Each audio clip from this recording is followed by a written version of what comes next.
ولقد يسرنا القرآن للذكر فهل من مدكر.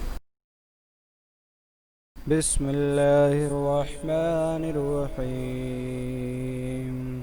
القارعة ما القارعة وما أدراك ما القارعة يوم يكون الناس كالفراش المبثوث وتكون الجبال كالعهن المنفوش فأما من ثقلت موازينه فهو في عيشة راضية وأما من خفت موازينه فأمه هاوية وما أدراك ما هي نار حامية